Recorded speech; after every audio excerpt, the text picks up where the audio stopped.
ನಿನ್ನವಳ ಬಾ ಈ ಪ್ರಶ್ನೆಗೆಲ್ಲ ಉತ್ತರಿಸು.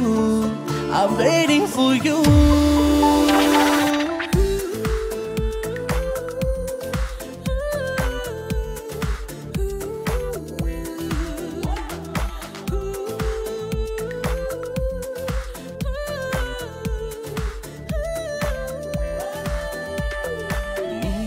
ಎದುರಾದ ಕ್ಷಣ ಮಧುರ ಕ್ಷಣ ಮನದಲ್ಲಿ ತಲ್ಲಣ.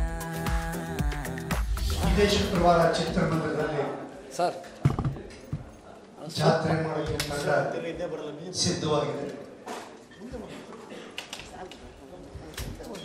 ಅಚ್ಚುಕಟ್ಟಾದ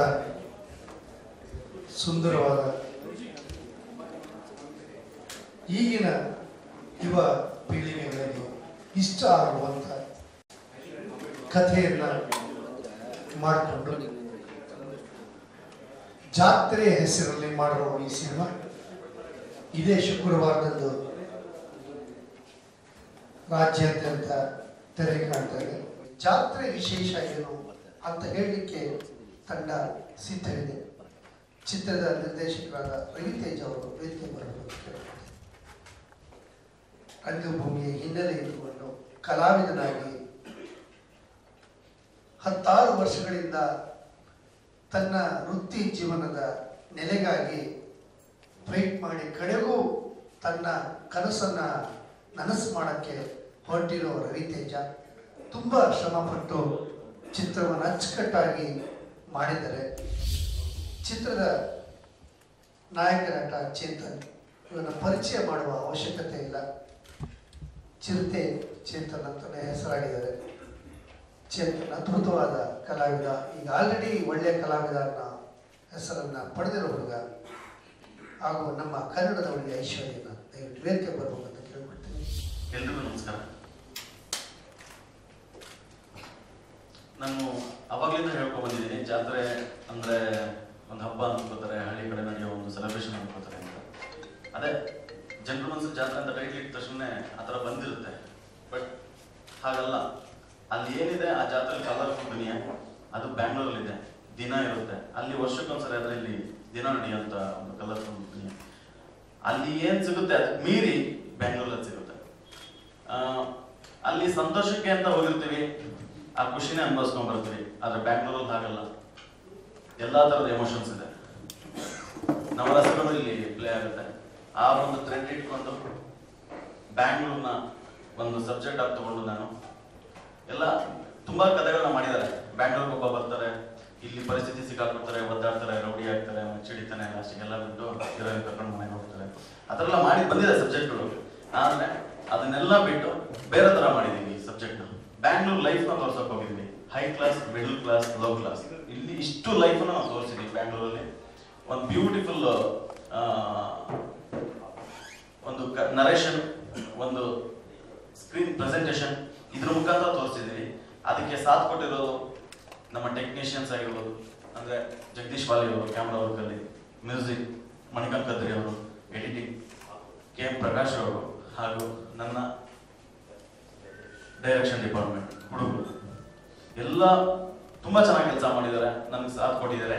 ಹಾಗಾಗಿ ಅಷ್ಟು ಚೆನ್ನಾಗಿ ಸ್ಕ್ರೀನ್ ಮೇಲೆ ನಾನು ಏನು ಅಂದ್ಕೊಳ್ತಿದ್ದೆ ಅದು ಬಂದಿದೆ. ಅಂದಿನಿಂದ ಕಳೆದುಕೊಂಡೆ ನನ್ನನ್ನೇ ನಾನೊಂದು ಮಾಯಾ ಜಿಂಕೆ, ಆದರೂ ಸಹ ನಿಂತೆ ಚಿಂತೆ, ಹುಡುಕಾಟ ನಡೆಸಿ ಸೋತೆ, ಮರೆಯಾಗಿ ನೀ ಅಂದಿ ನಿಂತೆ.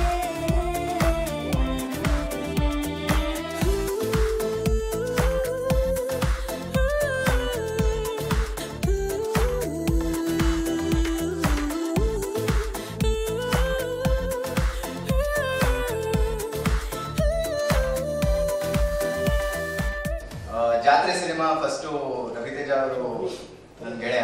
ಸೊ ಅವ್ರು ಬಂದ್ಬಿಟ್ಟು ಈ ಥರ ಪ್ರಾಜೆಕ್ಟ್ ಇದೆ ಶ್ರೀಕಾಂತ್ ಮಾಡ್ಬೋದಾ ಅಂದಾಗ ನಾನು ಫಸ್ಟು ನನ್ನ ತಂದೆ ಕಡೆ ತಿರುವೆ. ಯಾಕಂದರೆ ಚಿಕ್ಕವರಿಂದ ಅವ್ರ ಜೊತೆ ಒಂದು ಸಿನಿಮಾ ಮಾಡೋಣ, ಮಾಡಿದ್ರೆ ನಿನ್ನನ್ನು ಆ್ಯಕ್ಟಿಂಗ್ ಮಾಡ್ತೀನಿ ಅಂತ ಆಗ್ತಾ ಇರಲಿಲ್ಲ.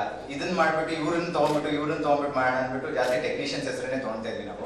ಸೊ ಆ ಥರ ನೋಡ್ಕೋದ್ರೆ ನಮ್ಮ ಜಾತ್ರೆ ಸಿನಿಮಾಗೆ ಟೆಕ್ನಿಷಿಯನ್ಸ್ ರಿಚ್ ಆಗಿರೋ ಸಿನಿಮಾ ಅಂತ ಅನ್ಬೋದು. ಯಾಕಂದ್ರೆ ತುಂಬಾ ಒಳ್ಳೆ ಒಳ್ಳೆ ಟೆಕ್ನಿಷಿಯನ್ ಇಟ್ಕೊಂಡು ಮಾಡಿದೀವಿ. ಹಾಗೆ ಅವ್ರ ಸ್ಟೋರಿ ಹೇಳಿದಾಗ ಒಂಥರ ರಿಲೇಟ್ ಮಾಡ್ಬೋದಾಗಿತ್ತು ಸ್ಟೋರಿ. ಯಾಕಂದ್ರೆ ಜಾತ್ರೆ ಅಂದ್ರೆ ಊರಲ್ಲಿ ವರ್ಷಕ್ಕೊಮ್ಮೆ ಆಗತ್ತೆ, ಆದ್ರೆ ನಮ್ಮ ಬೆಂಗಳೂರಲ್ಲಿ ಪ್ರತಿದಿನವೂ ಜಾತ್ರೆ, ಪ್ರತಿದಿನವೂ ಒಂದ್ ಬೇರೆ ಸಿಚುವೇಶನ್, ಬೇರೆ ಜನರು ಸಿಗ್ತಾನೆ ಇರ್ತಾರೆ, ಅವ್ರ ಜೊತೆ ಬೇರೆ ತರ ಕಮ್ಯುನಿಕೇಶನ್ ನಡೀತಾನೆ ಇರುತ್ತೆ. ಸೊ ನೀವು ಮೂವಿ ನೋಡಿದ್ರು ಎವ್ರಿ ಸೀನ್ ಅಲ್ಲೂ ನಿಮ್ಗೆ ಯಾವ್ದಾದ್ರು ಒಂದ್ ಸೀನ್, ಹೌದು ಇದು ನನ್ನ ಜೊತೆ ಆಗಿತ್ತು, ಒಂದ್ ಅವನ ಜೊತೆ ಮಾತಾಡ್ತಾ ಇದ್ರಿಂದ ಎಲ್ಲೋ ಡಿಸ್ಕೋಗೆ ಹೋದ್ರು ಏನೋ ಸಿಚುವೇಶನ್ ನಡೀತಾ ಇರೋದು ಅದು ನಡೀತಾನೆ ಇರುತ್ತೆ. ಸೊ ಆ ತರ ನಿಮ್ಗೆ ಸಿನಿಮಾ ನೀವು ಕನೆಕ್ಟ್ ಆಗ್ಬೋದು.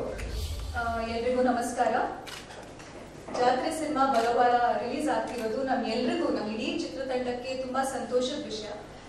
ಯಾಕಂದ್ರೆ ಯು ಸರ್ಟಿಫಿಕೇಟ್ ಪಡೆದಿರುವಂತ ಒಂದು ತುಂಬಾನೇ ಒಳ್ಳೆ ಸಿನಿಮಾ ಅಂತ ಹೇಳಕ್ ಇಷ್ಟಪಡ್ತೀನಿ. ಪ್ರತಿಯೊಂದು ಚಿತ್ರಕ್ಕೂ ಸೆನ್ಸರ್ ಬೋರ್ಡ್ ಅಧ್ಯಕ್ಷರು ಫಸ್ಟ್ ಪ್ರೇಕ್ಷಕರು ಅಂತ ಹೇಳಕ್ ಇಷ್ಟಪಡ್ತೀನಿ. ಯಾಕಂದ್ರೆ ಅವರೇ ಫಸ್ಟ್ ಸಿನಿಮಾ ನೋಡ್ಬಿಟ್ಟು ಅವರ ಅಭಿಪ್ರಾಯವನ್ನು ತಿಳಿಸ್ತಾರೆ ನಮಗೆ. ಸೊ ಅವರಿಂದ ಒಂದು ತುಂಬಾನೇ ಚೆನ್ನಾಗಿದೆ ಸಿನಿಮಾ, ತುಂಬಾ ಒಂದು ನೀಟ್ ಆಗಿದೆ, ಎಂಟರ್ಟೈನಿಂಗ್ ಆಗಿದೆ ಅಂತ ಒಂದು ಅಭಿಪ್ರಾಯ ಸಿಕ್ತು. ಸೊ ಅದು ನಮಗೆ ತುಂಬಾ ಖುಷಿ ಕೊಡ್ತು, ಹಾಗೆ ಒಂದು ಭರವಸೆ ಮೂಡಿಸಿದೆ ನಮ್ಗೆಲ್ಲರಿಗೂ.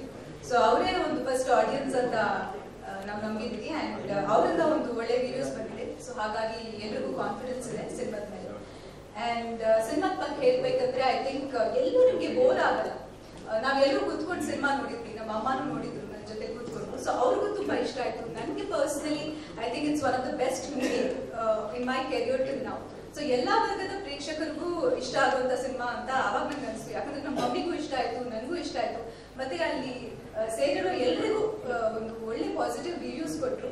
ಕೋರಿಕೆ ಒಂದು ಕೋರಿಕೆ ಹೇಳೋದಕ್ಕೆ ಆಗುತ್ತಿಲ್ಲ, ಯಾಕೋ ಏನೋ ಅಂಜಿಕೆ.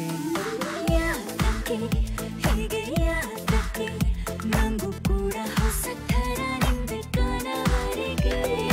ಯಾಕೆ ಥರ ನೀ ಕಾಡುವೆ, ಎದುರಾದ ಕ್ಷಣ ಮಧುರ ಕ್ಷಣ ಮನದಲ್ಲಿ ತಲ್ಲಣ, ಅಂದಿನಿಂದ ಕಳೆದುಕೊಂಡೆ ನನ್ನನ್ನೇ ನಿನ್ನವನ ಎಂದೆಂದಿಗೂ ನೀ ನನ್ನವಳ. ಮನೆ ಮಾಡ್ನೋಡು, ಮನೆ ಕಟ್ ನೋಡು, ಮದುವೆ ಮಾಡ್ನೋಡು ಅಂತ ಹೇಳಿ ಸಿನಿಮಾ ಮಾಡ್ನೋಡೋದು ಪರವಾಗಿಲ್ಲ, ಸಿನಿಮಾ ರಿಲೀಸ್ ಮಾಡೋದೇ ತುಂಬಾ ಕಷ್ಟ. ನಾನು ಇಲ್ಲಿವರೆಗೂ ಫಸ್ಟ್ ಟೈಮ್ ಸಿನಿಮಾಗೆ ಡಿಸ್ಟ್ರಿಬ್ಯೂಷನ್ ಪ್ರತಿಯೊಂದಕ್ಕೂ ನಾನು ನಮ್ಮ ಪ್ರೊಡ್ಯೂಸರ್ಸ್ ಜೊತೆ ಓಡಾಡ್ತಾ ಇದ್ದೀನಿ, ಅಂದ್ರೆ ಪ್ರಮೋಷನ್ಸ್ ಎಲ್ಲದಕ್ಕೂ. ಎನ್ ಕುಮಾರ್ ಸರ್ ಅವರು ಡಿಸ್ಟ್ರಿಬ್ಯೂಷನ್ ಮಾಡ್ತಾ ಇದ್ದಾರೆ ನಮ್ಮ ಸಿನಿಮಾನ. ಅವರು ಸಿನಿಮಾನ ನೋಡಿ ತುಂಬಾ ಖುಷಿ ಪಟ್ಟು ಹೀರೋನ ವಿಭಿನ್ನವಾದ ರೀತಿಯಲ್ಲಿ ತೋರಿಸಿದ್ದಾರೆ. ಇದುವರೆಗೂ ಅದನ್ನು ಪಿಕ್ಚರ್ ನೋಡಿದೆ, ಅದೆಲ್ಲ ಪಿಕ್ಚರ್ಗಿನ ಒಂದು ಉತ್ತಮವಾದ ನಟನೆ ಮಾಡಿಸಿ ಅದಕ್ಕೆ ಏನು ಬೇಕು ಅಂತ ನಮ್ಮ ಚಿತ್ರ ರಸಿಕರಿಗೆ ಏನು ಬೇಕು ಅದನ್ನು ಒಂದು ಪಿಕ್ಚರ್ ಚೆನ್ನಾಗಿ ಮಾಡಿದ್ದಾರೆ. ಈ ಪಿಕ್ಚರ್ ನಿಜವಾಗಿ ಇವರೆಲ್ಲರಿಗೂ ಒಳ್ಳೇದಾಗುತ್ತೆ ಅಂತ ಅನ್ಕೊಂಡಿದ್ದೀನಿ. ನಿರ್ಮಾಪಕರಿಗೂ, ಇತರರಿಗೂ, ನಮ್ಮ ನಿರ್ದೇಶಕರು, ನಟರಿಗೂ ಒಂದು ಒಳ್ಳೆ ಚಿತ್ರ ಆಗಿ ಆ್ಯಕ್ಷನ್ ಪಿಕ್ಚರ್ ಚೆನ್ನಾಗಿ ಸ್ಟೈಲಿಶ್ ಆಗಿ. ತಂಡ ನಿಮ್ಮೊಂದಿಗೆ ಅವರ ಪಾತ್ರಗಳ ಬಗ್ಗೆ, ಚಿತ್ರಗಳ ಬಗ್ಗೆ ಏನು ಹಂಚ್ಕೊಂಡ್ರು, ಖಂಡಿತ ತೆರೆ ಮೇಲೆ ಅದು ಇದ್ದೇ ಇರುತ್ತೆ. ಖಂಡಿತ ನೀವೆಲ್ಲರೂ ಮೆಚ್ಚುತ್ತೀರಿ ಈ ಚಿತ್ರನ ಅಂತ ಹೇಳ್ತಾ, ಇದೇ ಶುಕ್ರವಾರ ಚಿತ್ರ ನೋಡಿ ಮತ್ತೆ ಎಲ್ಲರೂ ಭೇಟಿಯಾಗೋಣ. ಬಂದದ್ದಕ್ಕೆ ನಿಮ್ಮೆಲ್ಲರಿಗೂ ಧನ್ಯವಾದಗಳು, ನಮಸ್ಕಾರ. ಈ ಪ್ರಶ್ನೆಗೆಲ್ಲ ಉತ್ತರಿಸು, I'm waiting for you.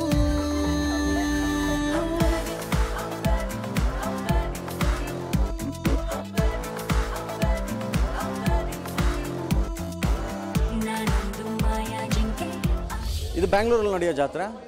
ಕತೆ ಹುಟ್ಟಿದ್ದು ಅನ್ನೋಕ್ಕಿಂತ ಒಂದೇನೋ ಒಂದು ಡಿಫ್ರೆಂಟ್ ಆಗಿ ಒಂದು ಕತೆ ಯೋಚನೆ ಮಾಡ್ತಾ ಇದೆ. ಬೇರೆ ಥರ ಒಂದು ಪ್ರೆಸೆಂಟೇಷನ್ ಇರೋಣ. ಆ್ಯಕ್ಚುಲಿ ನಾವು ತೆಲುಗು, ತಮಿಳೆಲ್ಲ ನೋಡ್ತಾ ಇದ್ರೆ ಹೊಸ ಹೊಸ ಕತೆಗಳು ಬರುತ್ತೆ. ನಮ್ಮಲ್ಲಿ ಏನು ಮಾಡ್ಬೋದು ಅಂತ ಯೋಚನೆ ಮಾಡ್ತಿದ್ದಾಗ ನಮ್ಮ ಒಂದು ಕೆಲವು ಎಕ್ಸ್ಪೀರಿಯನ್ಸ್ಗಳ ಒಂದು ಸಿನಿಮಾ ಆಗೋಯ್ತು. ನಾವೇನು ಬಂದಿದ್ದಾಗ ನಮಗೆ ಅದು ಇಂಟ್ರೆಸ್ಟಿಂಗ್ ಅನಿಸುತ್ತೆ. ನಾವು ಕೂತ್ಕೊಂಡು ಮಾತಾಡ್ತಿದ್ರೆ ಒಂದಷ್ಟು ಜನ ಫ್ರೆಂಡ್ಸು ಪ್ರತಿಯೊಬ್ಬನಿಗೂ ಬ್ಯಾಂಗ್ಳೂರಲ್ಲಿ ಒಂದೊಂದು ಎಕ್ಸ್ಪೀರಿಯನ್ಸ್ ಆಗಿದೆ. ಎಲ್ಲ ಹೇಳ್ತಾ ಇದ್ರು, ಶೇರ್ ಮಾಡ್ತಿದ್ದಾಗ ನಗ್ತಾ ಇದ್ವಿ ಜೋರಾಗಿ, ಹಿಂಗಾಯ್ತು ಹಂಗಾಯ್ತು ಅಂತ. ಇದು ಸಖತ್ ಇಂಟ್ರೆಸ್ಟಿಂಗ್ ಆಗಿದೆಯಲ್ಲ, ಹೌದಲ್ವಾ, ಇದೊಂದು ಕತೆ ಇದೆಯಲ್ಲ, ಇಲ್ಲೇ ಒಂದು ಕತೆ ಇದೆಯಲ್ಲ. ಹಳ್ಳಿಗಳ ಕಡೆಯಿಂದ ಟೌನ್ಗಳಿಗೆ ಬರ್ತಾರೆ ಕೆಲಸಕ್ಕೆ, ಟೌನ್ಗಳ ಕಡೆಯಿಂದ ಸಿಟಿಗಳ ಕಡೆ ಬರ್ತಾರೆ, ಸಿಟಿಗಳ ಕಡೆಯಿಂದ ಬ್ಯಾಂಗ್ಳೂರಿಗೆ ಬರ್ತಾರೆ. ಬ್ಯಾಂಗ್ಳೂರಲ್ಲಿರೋರೆಲ್ಲ ಅಬ್ರಾಡ್ಗೆ ಹೋಗೋಕೆ ಇಷ್ಟಪಡ್ತಾರೆ. ಇವನೊಬ್ಬ ಸಿಟಿಯಿಂದ ಬ್ಯಾಂಗ್ಳೂರಿಗೆ ಬರ್ತಾನೆ ಫಸ್ಟ್ ಟೈಮ್. ಒಬ್ಬ ಹುಡುಗ ಬ್ಯಾಂಗ್ಳೂರು ನೋಡಿರಲ್ಲ, ಗುರುತು ಪರಿಚಯದವ್ರು ಯಾರೂ ಇರಲ್ಲ. ಫಸ್ಟ್ ಟೈಮ್ ಬಂದಾಗ ಅವ್ನ ಲೈಫಲ್ಲಿ ಯಾವ ಥರ ಎಲ್ಲ ಎಕ್ಸ್ಪೀರಿಯನ್ಸಸ್ಗಳಾಗುತ್ತೆ. ಡೆಸ್ಟಿನೇಷನ್ ಅನ್ನೋದಿರಲ್ಲ ಅವ್ನಿಗೆ. ಕೆಲಸಕ್ಕೆ ಅಂತ ಬಂದಾಗ ಆ ಕೆಲಸ ಏನು ಕೆಲಸಕ್ಕೆ ಬಂದಿರ್ತಾರೆ ಅದು ಮುಗಿದ ಮೇಲೆ ಬೆಂಗಳೂರು ನೋಡಬೇಕು ಅಂತ ನಿಂತರೆ ಅವ್ನು ಆಚೆ ಬಂದರೆ ತುಂಬ ದೊಡ್ಡದು ಬೆಂಗಳೂರು. ಒಂದು ಕಂಟ್ರಿ ಥರನೇ ಇದೆ. ಆಲ್ಮೋಸ್ಟ್ ಸಣ್ಣ ಸಣ್ಣ ಕಂಟ್ರಿಗಳು ಬೆಂಗಳೂರಷ್ಟಿದ್ದಾವೆ. ತುಂಬ ಜನ ಭೇಟಿ ಆಗ್ತಾ ಹೋಗ್ತಾನೆ. 6.5 ಕೋಟಿ ಜನ ಸಂಖ್ಯೆ ಇದ್ದಾರೆ. ತುಂಬ ಜನ ಬೇರೆ ಬೇರೆ ರೀತಿ ಜನರನ್ನೆಲ್ಲ ಭೇಟಿ ಆಗ್ತಾ ಹೋಗ್ತಾನೆ. ಅದ್ರಲ್ಲಿ ಒಳ್ಳೆಯವ್ರು ಸಿಗ್ತಾರೆ, ಕೆಟ್ಟವ್ರು ಸಿಗ್ತಾರೆ, ಮೋಸ ಮಾಡೋರು ಸಿಗ್ತಾರೆ, ಹೀರೋಯಿನು ಸಿಗ್ತಾಳೆ. ಅವನು ಆ ಒಂದು ದಿನದಲ್ಲೇ ಜಾತ್ರೆ ಆಗೋಗ್ಬಿಡುತ್ತೆ ಅವನ ಜೀವನ. Cinema out and out entertainment package ಅಂತ ಹೇಳೋಕ್ಕೆ ಇಷ್ಟಪಡ್ತೀನಿ. ಎಲ್ಲೂ ನಿಮಗೆ ಬೋರ್ ಆಗಲ್ಲ ಅಂತ ಒಂದು ಸ್ಕ್ರೀನ್ ಪ್ಲೇ ಕೊಟ್ಟಿದ್ದಾರೆ ನಿರ್ದೇಶಕರು ಸಿನಿಮಾಗೆ. ಆ್ಯಂಡ್ ಎಲ್ಲರೂ ತುಂಬ ಚೆನ್ನಾಗಿ ಆ್ಯಕ್ಟ್ ಮಾಡಿದ್ದಾರೆ. ಸುಮಾರು ಆರ್ಟಿಸ್ಟ್ ನಮ್ಮ ಸಿನಿಮಾದಲ್ಲಿ ಆ್ಯಕ್ಟ್ ಮಾಡಿದ್ದಾರೆ. ರಕ್ಷಿತ್ ಶೆಟ್ಟಿ ಅವರು, ಮಾಸ್ಟರ್ ಆನಂದ್ ಅವರು, ಆ್ಯಂಡ್ ಇವರು ಗಿರಿ ಅವರು. ಸೊ ಸುಮಾರು ಆರ್ಟಿಸ್ಟ್ ನಮ್ಮ ಸಿನಿಮಾದಲ್ಲಿ ಆ್ಯಕ್ಟ್. ಸರ್ಪ್ರೈಸ್ ಪ್ಯಾಕೇಜ್ ಇದೆ ನಮ್ಮ ಸಿನಿಮಾದಲ್ಲಿ. ಆ್ಯಂಡ್ ನನ್ನ ಪಾತ್ರ ಕೂಡ ತುಂಬ ಚೆನ್ನಾಗಿದೆ. ನಾನು TV ಜರ್ನಲಿಸ್ಟ್ ಆಗಿ ಪಾತ್ರವನ್ನು ಪ್ಲೇ ಮಾಡಿದ್ದೀನಿ. ಆ್ಯಂಡ್ ಕ್ರೈಮ್ ರಿಪೋರ್ಟರ್ ಅದರಲ್ಲೂ. ಸೊ ಕ್ರೈಮ್ ರಿಪೋರ್ಟರ್ ಅಂದರೆ ಅವರು ಲೈಫ್ ತುಂಬ ರಿಸ್ಕಿ ಆಗಿರುತ್ತೆ. ಕ್ರೈಮ್ ಎಲ್ಲ ರಿಪೋರ್ಟ್ ಮಾಡಬೇಕಾಗಿರುತ್ತೆ. ಸೊ ಜರ್ನಲಿಸ್ಟ್ ಅಂದ ತಕ್ಷಣ ನಿಮ್ಗೆ ಗೊತ್ತಿರುತ್ತೆ ಎಷ್ಟು ರಿಸ್ಕಿ ಆಗಿರುತ್ತೆ ಅವ್ರ ಲೈಫ್ ಅಂತ. ಇದು ತುಂಬ ನೈಜವಾಗಿರೋ ಪಾತ್ರ, ಅಂದರೆ ತುಂಬ ರಿಯಲಿಸ್ಟಿಕ್ ಆಗಿರೋ ಪಾತ್ರ. ಸೊ ಹಾಗಾಗಿ ಏನು ವಿಶೇಷ ತಯಾರಿ ಅಂತ ಮಾಡಿಲ್ಲ ನಾನು, ಯಾಕಂದರೆ ತುಂಬ ನ್ಯಾಚುರಲ್ ಆಗಿತ್ತು ಇದು ಪಾತ್ರ. ಬ್ಯಾಂಗ್ಳೂರು ಸುತ್ತಮುತ್ತ ನಡೆದಿರೋವಂಥ ಪಾತ್ರ. ಸೊ ಹಾಗಾಗಿ ಸ್ವಲ್ಪ ಲೆಂತಿ ಡೈಲಾಗ್ಸ್ ಇರ್ತಿತ್ತು, ಯಾಕಂದರೆ ಪ್ರೋಗ್ರಾಮ್ ನಡೆಸ್ಕೊಡ್ಬೇಕಾದ್ರೆ TV ಅವರು ಹೇಗೆ ಮಾತಾಡ್ತಾರೆ ಆ್ಯಂಕರ್ಸು, ಸೊ ಆ ಥರ ಎಲ್ಲ ಲೆಂತಿ ಡೈಲಾಗ್ಸ್ ಇರ್ತಿತ್ತು. ಸೊ ಅದು ಒಂಚೂರು ಅಂದರೆ ಒಂದೇ ಶಾರ್ಟಲ್ಲಿ ಮಾಡ್ತಿರೋದು ಅದು ಆ್ಯಕ್ಷನ್ ಸೀಕ್ವೆನ್ಸಸ್ಸು. ಸೊ ಹಾಗಾಗಿ ಒಂಚೂರು ಅಲ್ಲಿ ಇಲ್ಲಿ ಕಷ್ಟ ಆಗ್ತಿತ್ತು. ಬಟ್ ಅದನ್ನು ಒಂದು ಹೊಸ ಅನುಭವ ಅಂದ್ಕೊಂಡು ನಾನು ಆ್ಯಕ್ಟ್ ಮಾಡಿದೆ. ಸ್ಕ್ರೀನ್ ಮೇಲೆ ನೋಡಿದಾಗ ಅಷ್ಟು ಶ್ರಮ ಪಟ್ಟಿದ್ದಕ್ಕೂ ನಿಜವಾಗ್ಲೂ ತುಂಬ ಖುಷಿ ಆಗುತ್ತೆ, ಯಾಕಂದರೆ ತುಂಬ ಚೆನ್ನಾಗಿ ಮೂಡ್ ಬಂದಿದೆ.